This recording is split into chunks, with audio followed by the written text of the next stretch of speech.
કેમ છો બધા? આપણે 10 કાર્ડ પૂરા થઈ ગયેલા છે. હવે 2 કાર્ડ બાકી છે. એમાં એક છે પૂર્ણ વર્તમાન કાળ અને બીજો છે સાદું વર્તમાન કાળ. હવે એની પહેલાં હર હંમેશની જેમ હું એક ફાસ્ટ તમને રિવિઝન કરાવડાવી દઉં. સાદો ભૂતકાળ, અહીંયા કોઈક બિંદુએ ચાલુ ભૂતકાળ અને કમ્પેરિઝન કરીએ બે ઘટનાઓની વહેલા મોડાની. તો આ બ્લેક વન છે એ પૂર્ણ ભૂતકાળ થાય, આ બ્લુ વન છે એ સાદો ભૂતકાળ થાય. અને આખી ઘટના લેવી હોય તો અહીંયા ચાલુ થયું, અહીંયા પૂરું થયું. આ ચાલુ પૂર્ણ ભૂતકાળ થયું. આ ભૂતકાળનો પોર્શન હતો. આ ભવિષ્યનો પોર્શન છે. પ્રારંભનો બિંદુ સાદો ભવિષ્યકાળ થયો. આ વચ્ચેના કોઈ પણ એક બિંદુની વાત કરો તો એ ચાલુ ભવિષ્યકાળ થયો. અને વહેલા મોડાની કમ્પેરિઝન કરો બે બનવાની ઘટના જે છે એમાં. તો આ બ્લેક છે, આ પૂર્ણ ભવિષ્યકાળ થઈ ગયો. અને આ બ્લુ ઇંગ્લિશમાં સાદો વર્તમાનકાળ અને ગુજરાતીમાં સાદો ભવિષ્યકાળ. અને આખી ઘટનાની વાત કરતો તો અહીંયા ઘટના ચાલુ થઈ, અહીંયા ઘટના પૂરી થઈ. આખી ઘટનાની આપણે વાત કરી હોય તો આ ચાલુ પૂર્ણ ભવિષ્યકાળ થઈ. ભૂતકાળમાં આ બિંદુ પર ઘટના શરૂ થઈ, પ્રેઝન્ટ પોઈન્ટની વાત કરો ચાલુ વર્તમાનકાળ, અને આખા કિરણની વાત કરો તો એ ચાલુ પૂર્ણ વર્તમાનકાળ થયો. So far I have completed 10 tenses. Today I am going to teach you the perfect present tense, but before it a quick revision. Simple past, continuous past. If the action, two actions happened and I want a comparison of earlier and later, this one perfect past, this one simple past, and then if I want to show the whole action, it started here, continued from this point, ended at this point. Continuous, perfect, past tense. This is future. Simple future, continuous future, comparison of earlier and later, perfect future. This one. In English, simple present tense. In Gujarati, simple future tense. The whole action started here, ended here, including both the starting and ending point. I want to describe the whole action. Then continuous, perfect, future tense. Action started here, happening here. It is still going on. If I want to describe the present point only, continuous present point. And if I want to show a ray, continuous, perfect, present tense. હવે આપણે પૂર્ણ વર્તમાનકાળની વાત કરશું આજના દિવસમાં. પૂર્ણ વર્તમાનકાળને ઇંગ્લિશમાં the perfect present tense કહેવાય છે. પૂર્ણ વર્તમાનકાળ, પરફેક્ટ પ્રેઝન્ટ ટેન્સ. એક્ટિવ વોઇસમાં subject have has ED two. Passive voice હોય તો ઓબ્જેક્ટ હેવ હેઝ બીન અને ED two. Active voice subject have has ED two. Passive voice object have has been અને ED two. આ ટાઈમલાઈન છે, આ પ્રેઝન્ટ પોઈન્ટ છે, આ પાસ્ટ, આ ફ્યુચર. આ સમય રેખા છે, આ વર્તમાન બિંદુ છે. વર્તમાન બિંદુને આપણે સી થી દર્શાવેલ છે. આ ભૂતકાળ છે, આ ભવિષ્યકાળ છે. ભૂતકાળમાં કોઈ એક બિંદુ એ ઉપર ઘટના શરૂ થઈ, બિંદુ બી ઉપર ઘટના પૂરી થઈ ગઈ. હવે બિંદુ બી છે શું? એ સાદો ભૂતકાળ છે, કારણ કે આપણે અહીંયા વર્તમાન બિંદુ પર ઉભા રહીએ તો ભૂતકાળમાં બનેલી ઘટનાનું અંતિમ બિંદુ સાદો ભૂતકાળ. દાખલા તરીકે મારે આ ઘટનાને એમ કેવું છે કે મેં બિંદુ એ ઉપર ટીવી જોવાનું શરૂ કર્યું, બિંદુ બી ઉપર મેં ટીવી જોવાનું પૂરું કર્યું. તો બિંદુ બી જે છે ને એને સાદો ભૂતકાળ કહેવાય. આપણે ઇંગ્લિશમાં શું લખીએ છીએ? આઈ વોચ્ડ ટીવી. એટલે આ બી બિંદુ છે એ સાદા ભૂતકાળ થયું. હવે બીજું ઉદાહરણ લઈએ. તમે બિંદુ એ ઉપર ક્રિકેટ રમવાનું શરૂ કર્યું, બિંદુ બી ઉપર તમે ક્રિકેટ રમવાનું પૂરું કર્યું. તો બિંદુ બી ને કેવી રીતે લખવાનું? હું ક્રિકેટ રમ્યો, મતલબ એને ઇંગ્લિશમાં કેમ કહેવાનું? હું આઈ પ્લેડ ક્રિકેટ. એટલે આપણે એને સાદો ભૂતકાળ કહીએ છીએ. તમારા રેફરન્સ માટે મેં સાદા ભૂતકાળ એક્ટિવ પેસિવના સૂત્ર લખેલા છે. સાદો ભૂતકાળ જેને ઇંગ્લિશમાં સિમ્પલ પાસ્ટ ટેન્સ કહેવાય છે.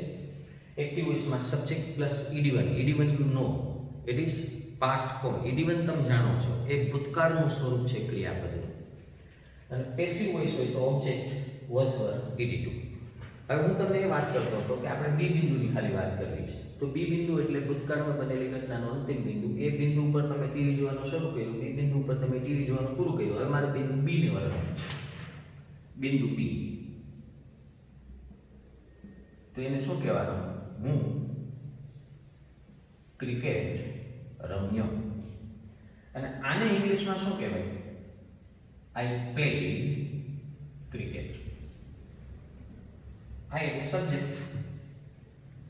સબ્જેક્ટ, પછી વર્બનું ED1, રમવું એટલે પ્લે. શું રમે? તો કે ક્રિકેટ. આમાં પૂર્ણ વર્તમાન કાળ ક્યાં છે? ક્યાંય નથી. ભૂતકાળમાં કોઈ એક ઘટના બની ગઈ, એના અંતિમ બિંદુનું જ જો આપણે વર્ણન કરવું હોય એને સાદું ભૂતકાળ કહેવાય. ઘણી વખત થાય શું ખબર છે? ઘટના ભૂતકાળમાં પૂરી થઈ ગઈ, પણ એ જે અંતિમ બિંદુ જે છે ને, એ ઘટનાનું અંતિમ બિંદુ, એની અસર વર્તમાન બિંદુ ઉપર પડતી હોય છે. તમને એમ થાય કે એ કેવી રીતે? ધારો કે તમે 4 વાગે ક્રિકેટ રમવાનું શરૂ કર્યું અને તમે 7 વાગે ક્રિકેટ રમવાનું પૂરું કર્યું. તમે ગ્રાઉન્ડમાં સતત દોડતા રહ્યા, હાંફતા રહ્યા, ભાગતા રહ્યા. હવે શું થશે? હવે તમારું ક્રિકેટ રમવાની ઘટના 7 વાગે પૂરી થઈ ગઈ. હવે તમે 7:15 તમે ઘરે ગયા, પરસેવે રેબ જેબ થઈ ગયા છો, ઘરે જઈને સીધા બેસી ગયા. શું કામ? તમે થાકેલા છો, તમે થાકી ગયા છો. ઘટના તો 7 વાગે પૂરી થઈ ગઈ, તમે 7:15 ઘરે પહોંચ્યા છો, પરસેવે રેબ જોબ છો, થાકી ગયા છો, શ્વાસ ચડી ગયો. હવે જે ભૂતકાળમાં ઘટના પૂરી થઈ ગઈ ને, એની અસર તમારા વર્તમાન બિંદુ સી ઉપર પડી રહી છે. અસર એની ચાલુ છે. ભૂતકાળમાં ઘટના પૂરી થઈ ગઈ, પણ એની અસર વર્તમાન કાળમાં ચાલુ છે. તો હવે આજે બિંદુ જે છે ને, એને સાદા ભૂતકાળમાં વર્ણવવાનું નથી. હવે તમારે પૂર્ણ વર્તમાન કાળમાં વર્ણવવાનું છે. પૂર્ણ વર્તમાન કાળ એટલે શું? વર્તમાનમાં ઘટના પૂરી થઈ ગયેલી છે, અસર એની અત્યારે વર્તમાન બિંદુ પર અનુભવાઈ રહી છે. ભૂતકાળમાં ઘટના પૂરી થઈ ગયેલી છે, વર્તમાનમાં નહીં. ઘટના ભૂતકાળમાં પૂરી થઈ ગઈ, એની અસર વર્તમાન બિંદુ ઉપર અનુભવાઈ રહી છે. તો આ બિંદુને હવે જો મારે વર્ણવવું હોય પૂર્ણ વર્તમાન કાળમાં, હવે મારે એવું કેવું છે, કોઈ મને ધારો કે 4 થી 7 3 કલાક ક્રિકેટ રમીને આવ્યો, ભાગી કરી, દોડી કરી, થાકી ગયો, હાંફી રહ્યો છે, પરસેવો વળી રહ્યો છે. એટલે હાર્દિકભાઈ તમને નહીં દેખાય, કેમેરાની પાછળ છે, રેકોર્ડિંગ કરી રહ્યા છે. એ મને પૂછશે શું થયું, કેમ થાકી ગયો? તો હું શું કહીશ? હું એમ નહીં કહું હું ક્રિકેટ રમ્યો, હું એમ કહીશ હું ક્રિકેટ રમ્યો છું. નો મતલબ શું થાય? રમવાની ઘટના પૂરી થઈ ગઈ ને, એની અસર જ્યાં વર્તમાન બિંદુ પર આ પરસેવો પડી રહ્યો છે, હાંફી રહ્યો છું, આ ભૂતકાળમાં પૂરી થયેલી ઘટનાની અસર વર્તમાન કાળમાં હોય. તો હવે આ જ બિંદુ બી ને મારે પૂર્ણ વર્તમાન કાળમાં બતાવવું હોય તો કેવી રીતે વર્તવવાનું? અહીંયા જો એની અસર ચાલુ હોય તો, આ તો સાદું ભૂતકાળ. જો એની અસર વર્તમાન કાળમાં હોય, આ વર્તમાન બિંદુ સી ઉપર, મારે શું કહેવું જોઈએ? બિંદુ બી ને હવે કેવી રીતે વર્ણવવાનું? હું ક્રિકેટ રમ્યો છું. તો આ પૂર્ણ વર્તમાન કાળ. એનું ઇંગ્લિશ કેવી રીતે થાય? Subject have has ED2. તો ઇંગ્લિશમાં એને કેવી રીતે વર્ણવવાનું? હું એટલે આઈ, હેવ હેઝ માંથી આઈ ની સાથે શું આવે? હેવ. અને રમવું એટલે શું થાય? પ્લે. તો આઈ હેવ પ્લેડ ક્રિકેટ. તો આઈ પ્લેડ ક્રિકેટ અને આઈ હેવ પ્લેડ ક્રિકેટ, આ બંનેની વચ્ચે તફાવત શું? આઈ પ્લેડ ક્રિકેટનો મતલબ થાય હું ભૂતકાળમાં ક્યાંક રમ્યો, પણ એની અસર અત્યારે મારા શરીર ઉપર કોઈ જગ્યાએ ક્યાંય નથી. મને પરસેવો વળતો નથી, હું થાક્યો. એ શક્ય છે હું 2 દિવસ પહેલા કે મહિના દિવસ પહેલા કે 10 વર્ષ પહેલાની હું વાત કરી રહ્યો છું. વર્તમાન બિંદુ પર એની કોઈ અસર નથી.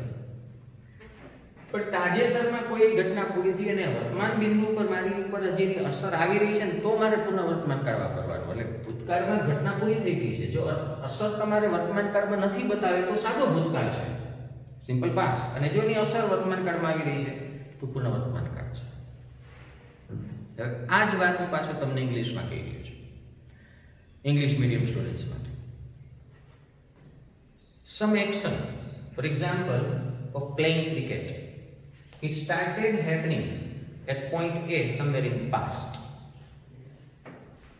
Now, at point B, the action has stopped also.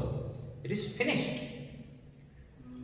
But if you want to show that it has some effect on present point, in what way? Suppose you played cricket. You started playing cricket at 4, you ended playing cricket, you stopped playing cricket at 7. And at 7:15, you reach home. You are perspiring, you are gasping, and somebody is just asking you a question. Why are you so perspiring? Why are you so tired? Why are you so gasping? What you will say? I have played cricket. You know what it is? You want to show that the action has finished, action has ended in past, but its effect is felt on the present point. So if you want to show that the action happened in past, but its effect is still felt at the present point, now that point is not simple past. It is perfect present tense. So what is the difference between simple past and perfect present tense? If you say I played cricket, that means you played cricket 2 days ago, maybe a week ago, maybe a year ago.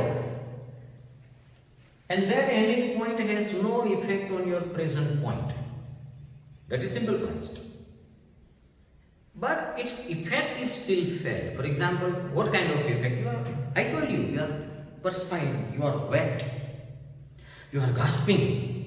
Then the effect is still felt on present point. Then you have to tell, I have played cricket. Why I have played cricket? Subject, have has, ed. This is perfect present tense. Now suppose you took your lunch at point B yesterday. Now you know, if you took lunch at yesterday, it does not have any kind of effect here on present point. What will you say? I took my lunch, right? But suppose today only you took your lunch at 12:30 and now it is 1:30. Now you don't feel hungry. Your stomach is full. What you will say? I have taken my lunch. Why? The effect is still felt. You are not hungry.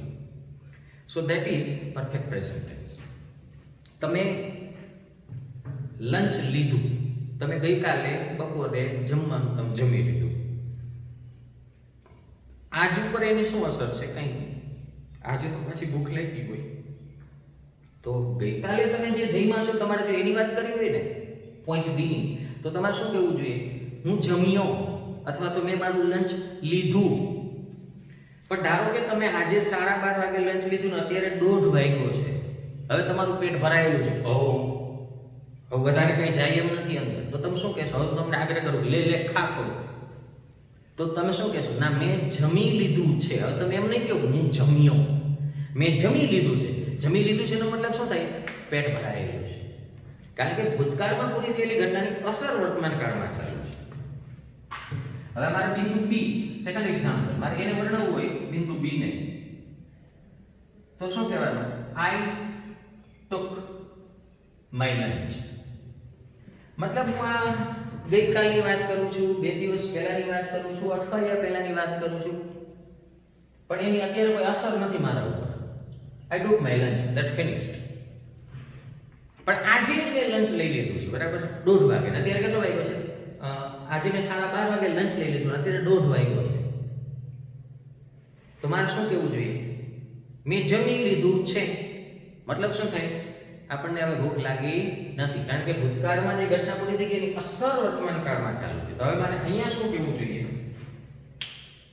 આ બિંદુ બી ને મારે કેવી રીતે વર્ણવવું જોઈએ?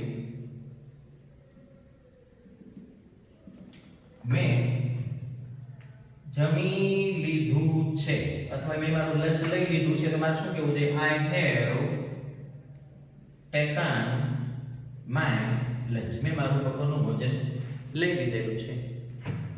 તો આઈ ટુક my lunch અને I have taken my lunch, આ બેમાં શું તફાવત છે? આ ભૂતકાળમાં ઘટના પૂરી થઈ ગઈ, વર્તમાનમાં એની કોઈ અસર નથી. જ્યારે અહીંયા શું છે? ઘટના ભૂતકાળમાં 100% પૂરી થઈ ગઈ છે, અહીંયા ઘટના પૂરી થઈ જ ગઈ છે, પણ એની અસર જે છે ને આ વર્તમાન બિંદુ પર અનુભવાઈ રહી છે. આની અસર અહીંયા પૂરી થયેલી ઘટનાની અસર ચાલુ છે. અસર it is shadow effect.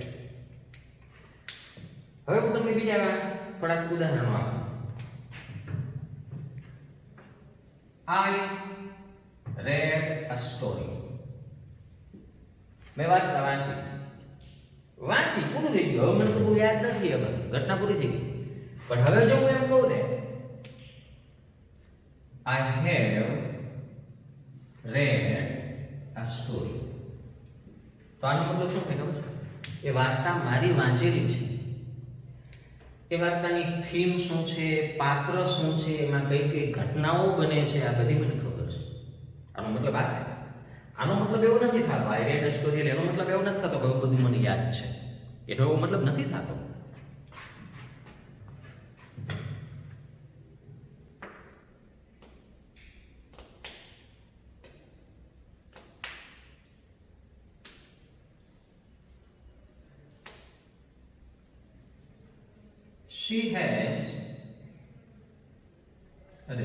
She mopped the floor. એને ફ્લોર FLOR, ફ્લોર એટલે ભોંયતળિયું, મોપ એટલે પોતું કર્યું. આનું ગુજરાતી શું થાય? પેલી એ પોતું કર્યું અને બીજું વાક્ય છે she has mopped the floor. આ બેમાં તફાવત છે. પેલી પોતું કર્યું, હવે એનો મતલબ એમ નથી કે અત્યારે રૂમ સાફ જ હોય. તો પોતું કર્યું તો ગયા અઠવાડિયે કર્યું, ગયા મહિને કર્યું. અત્યારે ત્યાં તમે જાઓ અને સફાઈ થયેલી દેખાય એવું જરૂરી નથી, પણ આમાં 100% જરૂરી છે. she has mopped the floor, એને પોતું કરેલું છે. ચાલ જોઈ જા ત્યાં સફાઈ થઈ ગયેલી છે. એટલે આ બેમાં તફાવત છે. આ સાદું ભૂતકાળ છે, પૂર્ણ ભૂતકાળ છે. Let me explain the same thing in English. She mopped the floor and she has mopped the floor. Both are different. This is simple past, this is perfect present. If you say she mopped the floor, it is not having the guarantee that the floor is clean now, because she mopped week ago, a month ago.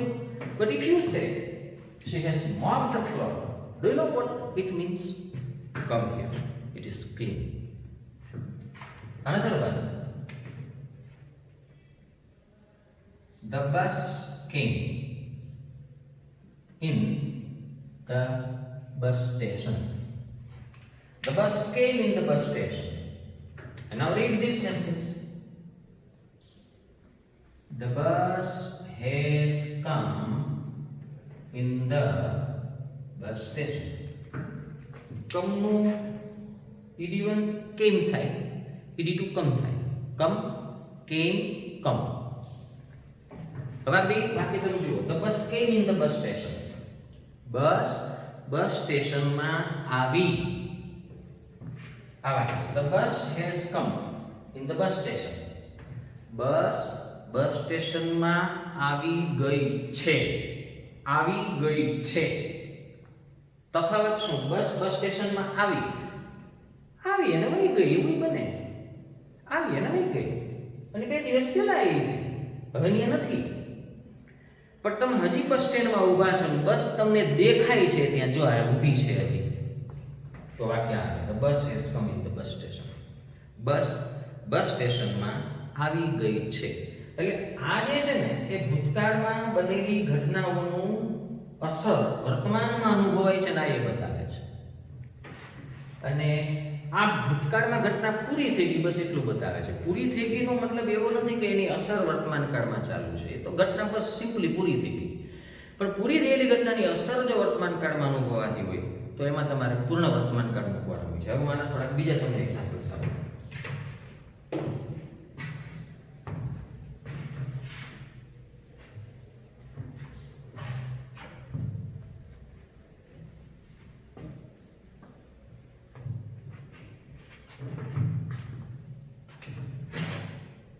Simple past, સાદો ભૂતકાળ. She drew a picture. અને perfect present. She has drawn a picture. આ સાદો ભૂતકાળ છે, આ પૂર્ણ વર્તમાન કાળ છે. પહેલીએ ચિત્ર દોર્યું, પહેલીએ ચિત્ર દોરેલું છે. આ દોર્યું મતલબ પૂરું થઈ ગયું, વહી ગઈ, ચિત્રે વહી ગયું. અને પહેલીએ ચિત્ર દોરેલું છે, આ ચિત્ર તમારી સામે અત્યારે આ ચિત્ર હોય તો તમે શું કહો? આ ચિત્ર પહેલીએ દોરેલું છે. હવે પૂર્ણકાળ હોય ને, પૂર્ણ વર્તમાન કાળ, એટલે એમાં ઓલરેડી ને એવર ને યટ ને આનો ઉપયોગ થતો હોય. Let me explain the same thing in Gujarati, English. She drew a picture. This is simple past. Do you know what does it mean? She went away. The picture also went away with her. But if you want to say she has drawn a picture, if you say that she has drawn a picture, then you have a picture in your hand. See, this is the picture. She has drawn a picture. So this is the thing.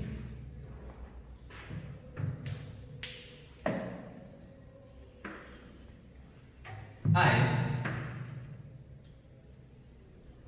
wrote a story.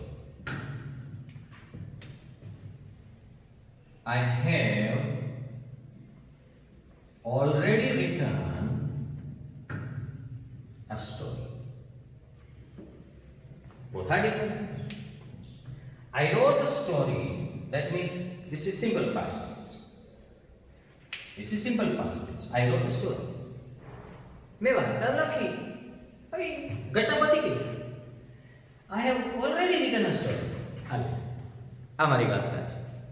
એટલે આ મારી પાસે વાર્તા લખાયેલી છે તેને બતાવવા માટેની છે. એટલે મારે શું કહેવું છે? I have already written a story. મેં તો ક્યારની વાર્તા લખી લીધેલી છે. એની અસર શું આની વાર્તા હાલે? તમે સમજી ગયા?